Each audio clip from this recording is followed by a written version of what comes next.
And now, the show that bridges the gap between faith and business. Welcome to Bottom Line Faith. On today's show, John Beckett, Chairman and CEO of the R.W. Beckett Corporation. Because when the tough times come, and they do, to know that God is faithful. We may stumble and fall, but He is always faithful. Is a reality of God that I just think is so precious and so practical.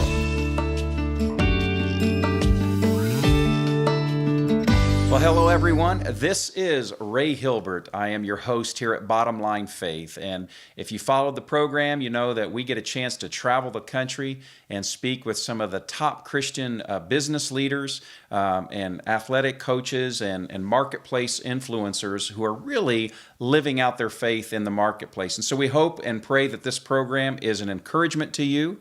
And we are in Elyria, Ohio, and we are at the headquarters of the R.W. Beckett Corporation, and I have the incredible privilege of introducing our guest today, Mr. John Beckett. John, welcome to the program.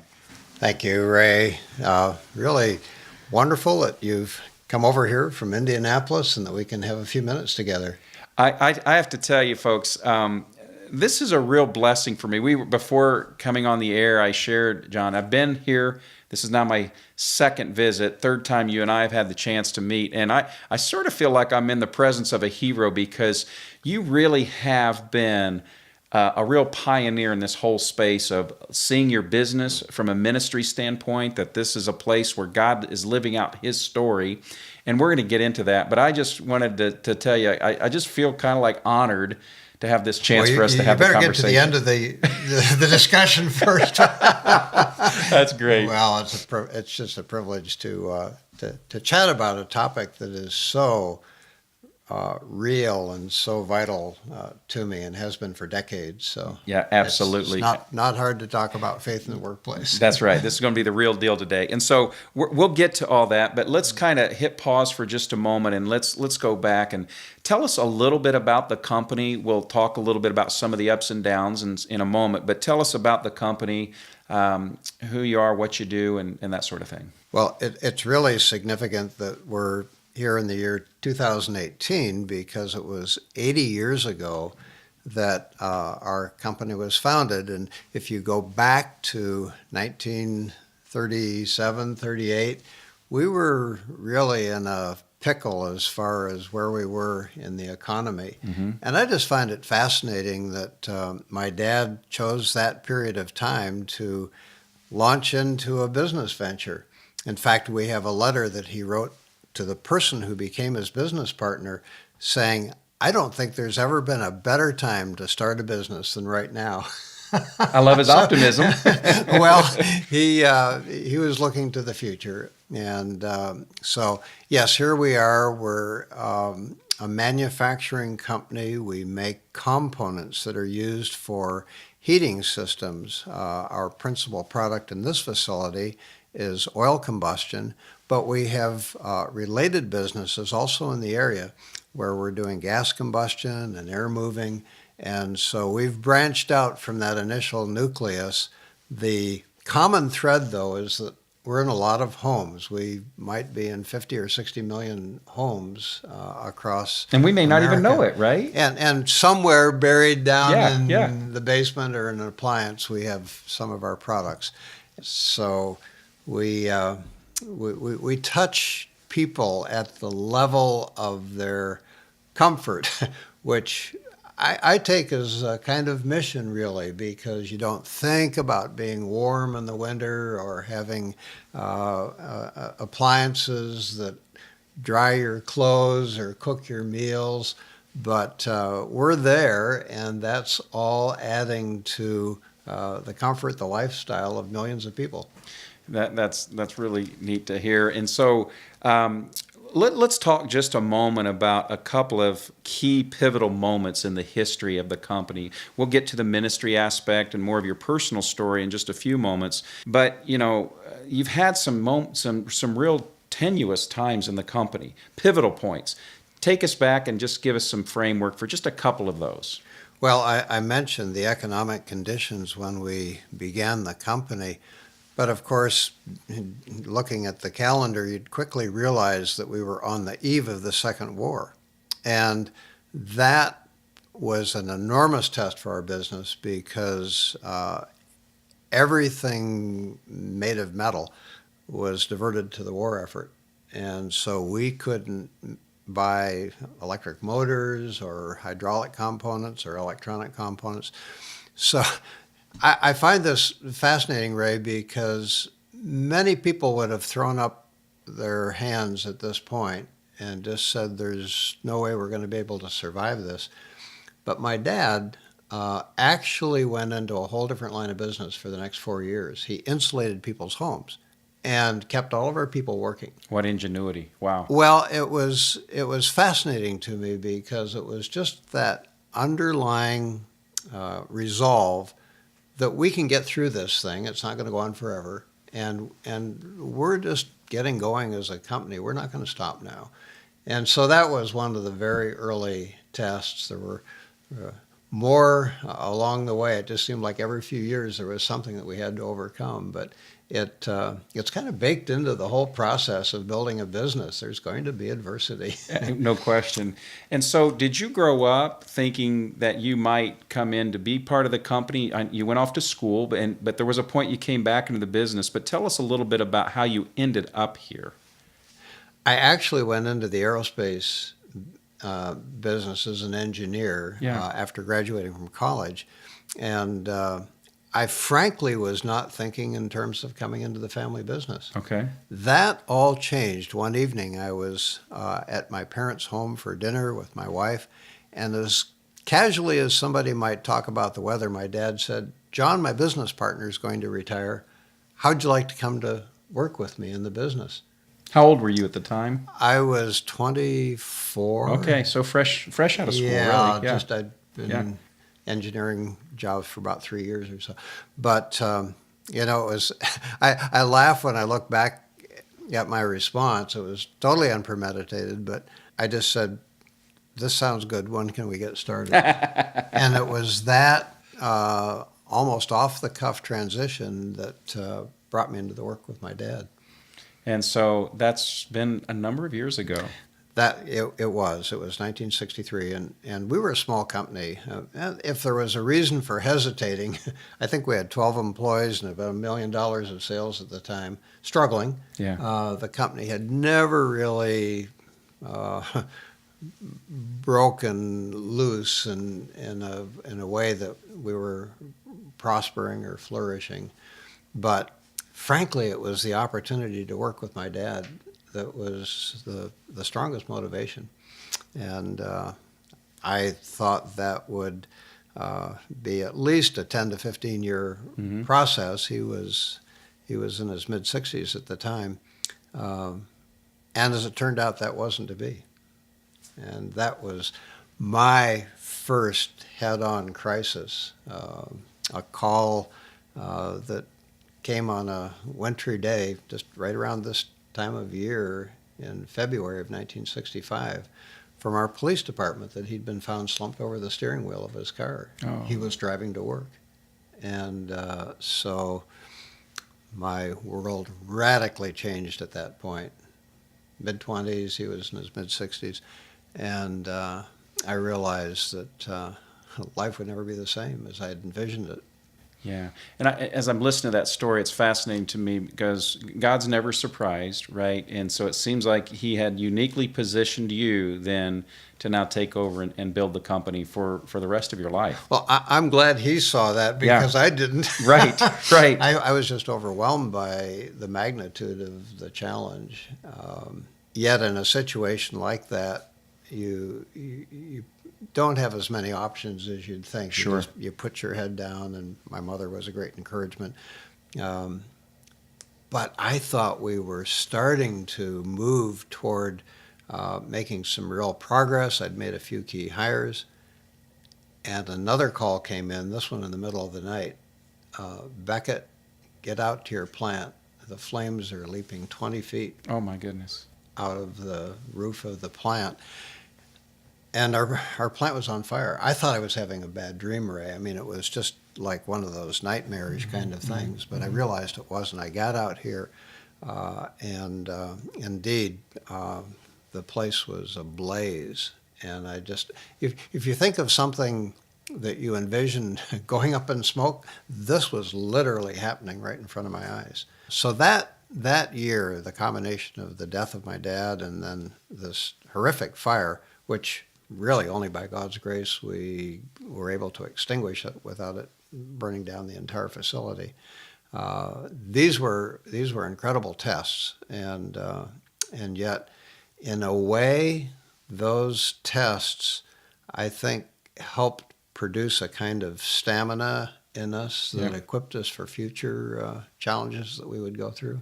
Yeah. So let's talk about that for just a moment. So what did God reveal to you about you in that season of your life? So you're fairly new in the business, fairly newly married, still a young man at that point. How did God begin to shape you in that season? What did you learn about yourself? What did God teach you in that season? Well, this isn't totally comfortable to talk about, but I realized what a proud person I was. Okay. And that I thought with a fine engineering degree and a lot going for me that I could do just fine in my own strength and in my own resources. Well, these experiences, there's always a silver lining, isn't there? And I think they brought me to the end of myself. And I realized that I was not going to be successful functioning just on my own. And I turned to the Lord in a way that I never had before. I knew about him, but this was different. This was getting to know him personally. So when you say what comes out of the ashes, in my case, it was the most precious discovery I've ever made. It was to become a follower of Jesus Christ. And that produced a dilemma, because I didn't know anybody who was serious about their faith who was also engaged in the workplace. And I thought what many people think today, what does this mean? Does it mean going into some kind of ministry, church-related work? And I was prepared to do it. I was prepared to give up everything. But there was an irony to that, because I felt I was hardwired for business. And I felt that there was a real responsibility for our family company. And so that put me on a kind of searching. I knew this was a decision I could not take casually. I needed to know whether I was destined to be in the workplace or do something else. Have you ever had God kind of speak to you and you didn't hear the words, but it was a strong impression? Exactly. Yeah. And that happened to me, Ray. And as clearly as I can remember it, it was, John, I've called you to business. I want you to do it with all your heart. Now, the idea of a call to business was totally foreign language. Maybe that assured me that it was God speaking, because that whole notion, you could be called to ministry, you could be called to some other vocation, but called to business. Yeah. And yet, I just had that very, very strong impression. And again, my response was right from my heart. I just said, I'll do it, and I'll do it with all my heart. And so that launched me on what has become the most fascinating journey to bring these two worlds together, worlds that I just thought were totally separate from each other, Correct. The world of faith, the world of work, and to start cinching those up through practical experiences and challenges. What does the Bible have to say about this personnel situation we're dealing with here? And so it's just a constant learning experience of trying to reconcile these two worlds. I love it. And this is one of the reasons I was so excited to have this conversation with you, because, I've been in this kind of space of, if you will, marketplace ministry, the intersection of business and faith and vocation and those sorts of things, now going on over 20 years, approaching 25 years actually. And back in that day, there were very few resources. There were very few models, people you could go talk to. And I think that God's really brought about a resurgence in that, an awakening, right? And in fact, I have now this is a paperback version. My copy, and I'll show this to you on camera here for those of you who are watching this. This is a book you wrote called Loving Monday, Succeeding in Business Without Selling Your Soul. When did you write the first edition of this book? Well, it was a project that began in the mid-'90s. Right. It was actually published, it's 20 years ago this year. Yeah. It was not my intent to start codifying some of the things that we'd learned about, but ABC News contacted us right around that period of time and said they learned about what we were doing and they wanted to do a story on it for national television. Can I offer that quote from, it was Peter Jennings, right? But Peter Jennings was the correspondent of, it was the Evening News with Peter Jennings. I would just for our audience like to read this, because this, you got to understand, gang, that at the time this is real cutting edge. This is not common language like we see now. There's a lot of ministries like our ministry at Truth at Work and others that are out there in this space. But let me read this. I think this is fascinating. This is from Peter Jennings. It says, "It seems to us that everywhere you turn in America," this is in 1995, "it seems to us that everywhere you turn in America these days, millions of people are searching for greater meaning in their lives." That hasn't changed, right? Right. Tonight, we're going to concentrate on the growing tendency of business leaders in America to have their personal faith make an impact in their companies. In other words, they are using the Bible as a guide to business. So what was that like, really being even acknowledged as one of, in this case, a totally secular news organization acknowledging this incredible work? What was that like for you?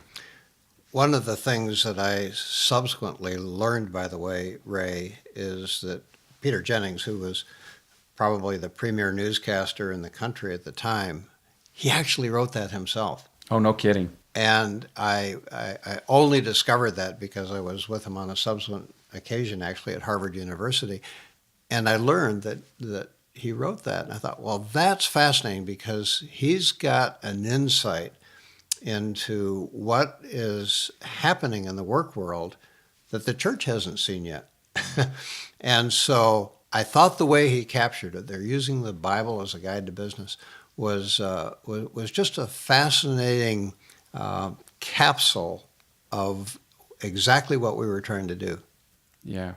And so let's, if you don't mind, maybe we could dive into a couple of specifics if we can, right? Because, we talk to believers in business and they say things like, I want to be honest. Well, okay, even a good heathen business person understands that's a good principle for business. And I want to offer my customers good value. That's just great.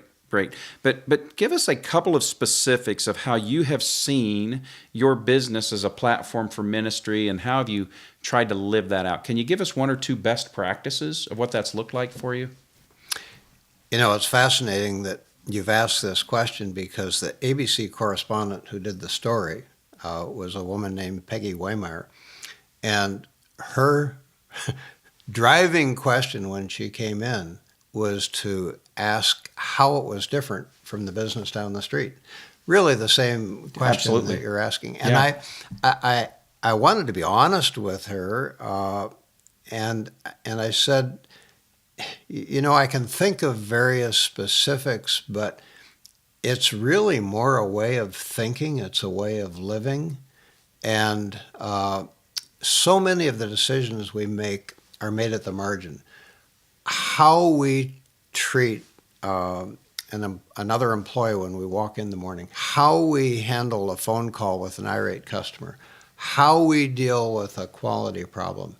And what was happening, Ray, was that our faith, which was more and more being anchored in the scriptures, provided that compass. Mm-hmm. And so it wasn't just a matter of pulling a scripture out and pasting it onto the problem. It was living in the Word in a way that resulted in a certain kind of reaction that was being informed by the Word. And so I love this aspect of walking with the Lord because it's inside out. It's we learn the ways of the Lord, and then we have so many opportunities to apply them in the workplace. We're just rubbing shoulders all the time, whether it's customers or suppliers or fellow employees, people in the community. All of these opportunities to interact around life, and the decisions we make, the way we conduct ourselves, is being watched all the time. Indeed. And so I just find it's such a fertile environment to just be yourself, but to be a representative of the Lord in a real world situation. I love that. And I had the privilege recently of interviewing David Green, founder and CEO at Hobby Lobby, and he shared What with a great guy, by the way. Just what an honor that was. gotten a bit Just, acquainted. Oh, amazing. Yeah. And he shared a story, a couple of stories specific, and I'm not going to give the goods away because people need to listen to that episode of Bottom Line Faith to get that story.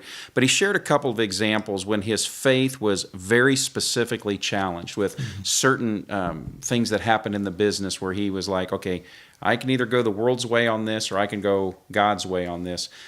Does an example of that come to mind for you, a time when, wow, this is a huge decision and I'm really going to lean specifically into God's way that may be counter to the world's way? Does an example come to mind? Well, there are many, frankly.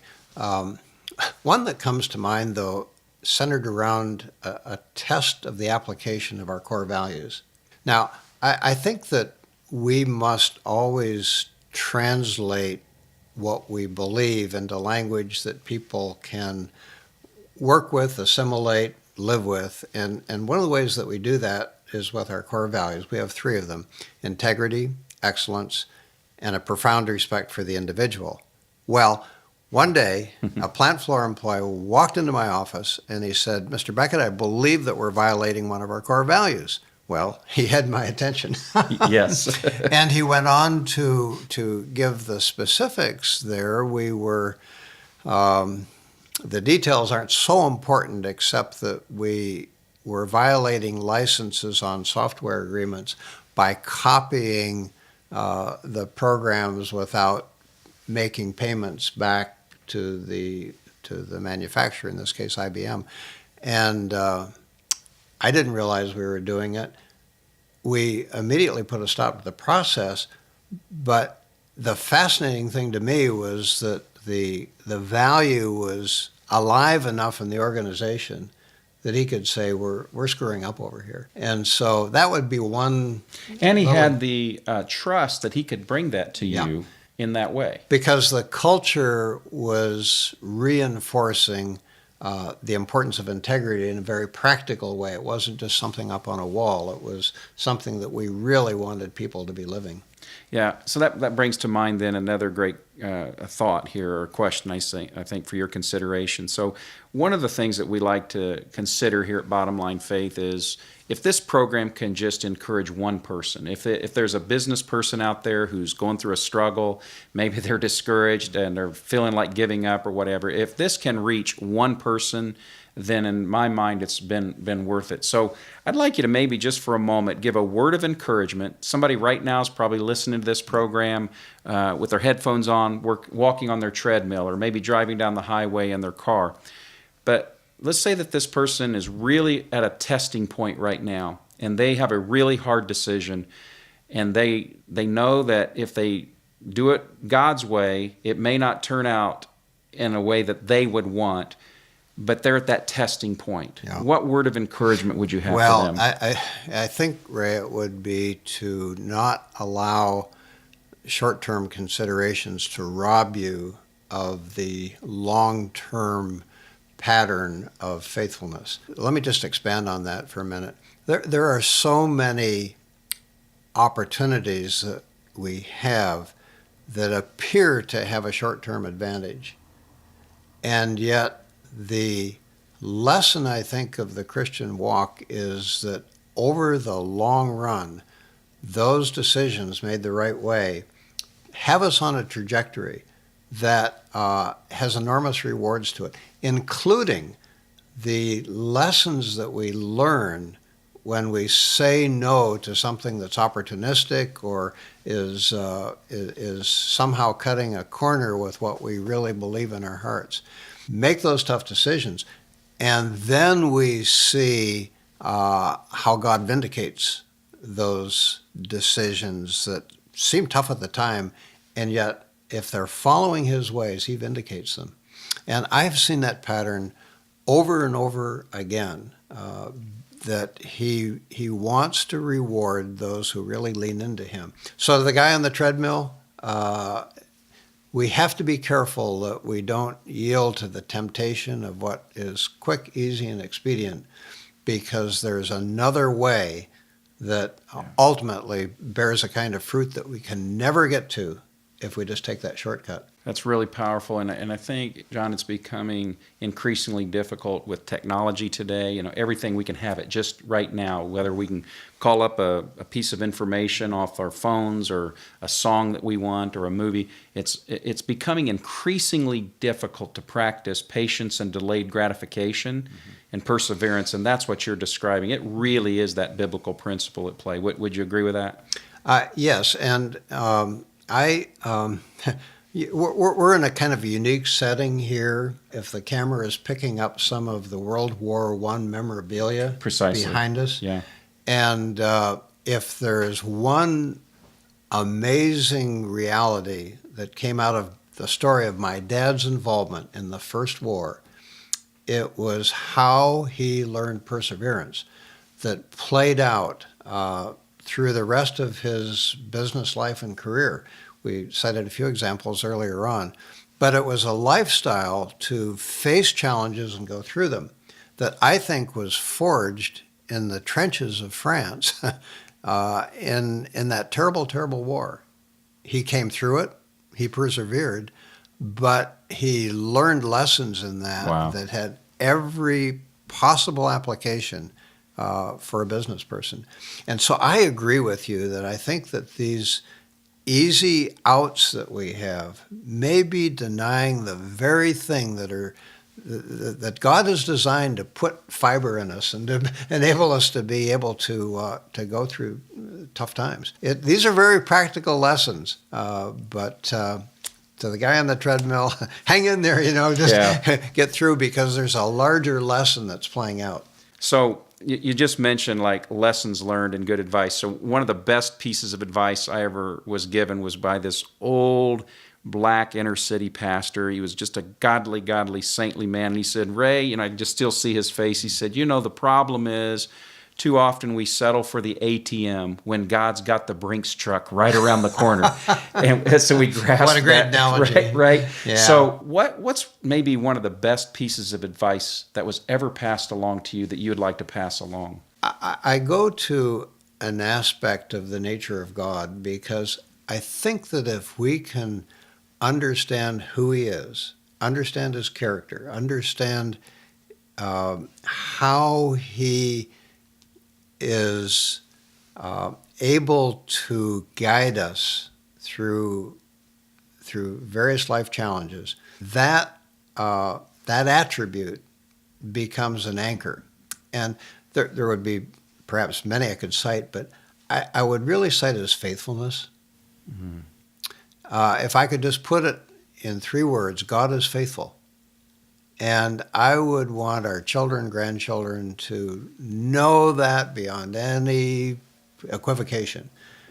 Because when the tough times come, and they do, to know that God is faithful. Yeah. We may stumble and fall, but He is always faithful, is a reality of God that I just think is so precious and so practical and so able to help us in our time of need. And there's joy in your face as you're sharing that. That's a lifelong of experience that you're expressing there of His faithfulness, right? Yeah. Fantastic. So on this whole theme around advice and so forth, this may be a kind of a curveball question, but I want you, John Beckett of today, to advise John Beckett at age 25. What would you say to your 25-year-old self?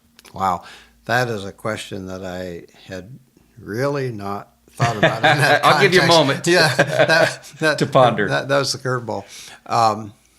It's hard to see the end from the beginning, but if we leverage this concept we were just talking about the faithfulness of God, Right. and to know that those decisions we make when we're 25 can have lifelong consequences, and that we always win, if I can use that term. Mm-hmm. We always win when we elect to follow the will of God to the best of our ability. Doesn't mean we always will. We're going to stumble, we're going to fall. Of course. But if our heart is inclined toward knowing God's will and following it, I don't think we can go wrong, because He'll continually bring us back on track. He'll help us to get through the next situation. Mm-hmm. So if I had been able to lay hold of that at 25, the way I understand it today, I would have had just a different measure of joy and perseverance, I think, in the midst of the trial. Incredible. Folks, we're getting close to the, we often say this is the fastest 30 minutes in all the broadcasting, and it goes fast for me anyway, and usually it does for our audience. And so we're getting near the time at the end here. But folks, we're speaking with John Beckett. He's the chairman here at the R.W. Beckett Corporation in Elyria, Ohio. And I pointed out earlier, a true pioneer in this whole space of ministry and business and understanding the platform that God has given us in business. And if you're not familiar with it, if you haven't read it, this is a classic. It is called Loving Monday. Wrote this book. You tell me the year again that we wrote this book. Well, it came out in 1998, so it was just 20 years ago. Yeah, and I have one of the old original hardbacks, but it's called Loving Monday, Succeeding in Business Without Selling Your Soul. There's a video study, there's materials, all sorts of support that you can read if you're a business person wanting to really understand, as John had shared, he codified how they, best practices of how they run the business here, and you can leverage this as a great resource. So, John, if someone's listening to the program or seeing this video, how can they find this? How can they learn more about the company, about yourself and such? How would they find that? Well, everybody goes to a website today, right? Absolutely. What is that site? Yep. BeckettPress.com. BeckettPress.com. Yeah, and books and other related material are available there, including, by the way, some of the World War I story that's our most recent edition. You are now involved with many global ministries. God has given you some great passions.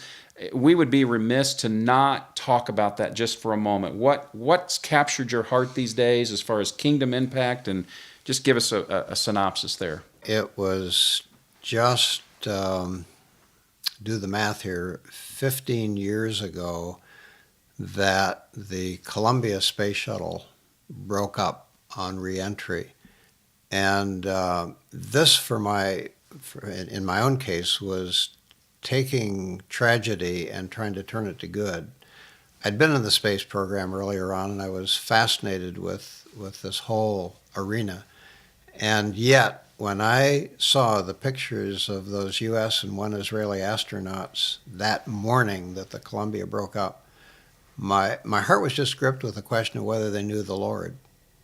And so I wrote what became a little booklet called Coming Home. Well, that went up onto the internet, Ray, and now 12 years later, we have seen 60 million people come to a website with a sensitive presentation of the gospel for business and professional people. It's currently up under the name Can I Know God? That's the website? That's Can the I website, Know God? Can I Know God? And now here's the thing. People have an opportunity on that website to indicate whether they want to become a follower of Jesus Christ. And that's on the basis of a clear but compact presentation of the gospel. I was thinking about those astronauts. And you know that 6 million people have said that they want to become a follower of Jesus Christ on the basis of that testimony.